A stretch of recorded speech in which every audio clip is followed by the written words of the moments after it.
আমি বানাবো ট্যাংরা মাছের তেল ঝাল, তার জন্য আমি মাছটা ভালো করে ধুয়ে নিয়েছি। আমি মাছটায় নুন হলুদ মাখিয়ে নিব।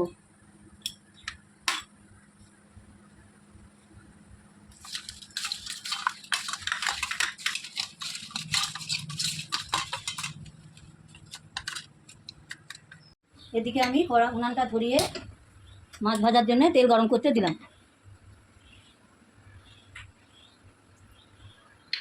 তার জন্য আমি নিয়েছি পেঁয়াজ কুচি, রসুন লঙ্কা বাটা, সর্ষের তেল, টমেটো কুচি, হলুদ, নুন, জিরে আদা বাটা। ফোড়নের জন্য নিয়েছি শুকনো লঙ্কা, কালো জিরে, তেজপাতা। গরম হয়ে গেছে, এখন আমি এক এক করে মাছটা ভেজে নেব। কড়াইয়ে তেল দিয়ে মাছ আমার এক পিস হয়ে গেছে, তেলটা ছিটিয়ে আসে বলে আমি ঝালটা ধরে নিচ্ছি।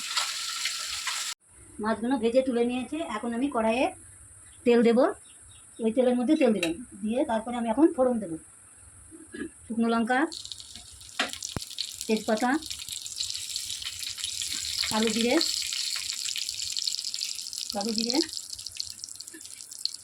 এখন একটু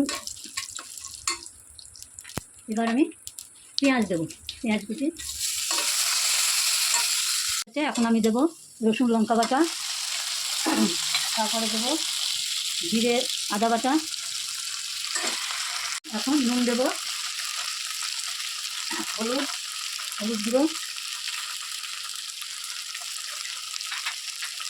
দিয়ে জল এখন একটু টমেটো দেবো, টমেটো দিয়ে নাড়াচাড়া করে তারপরে আমি জল দেবো।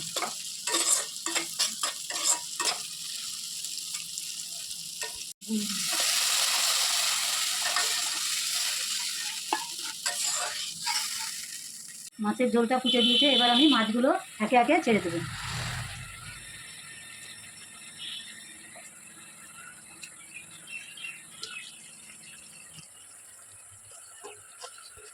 তোমরা দেখতে থাকো।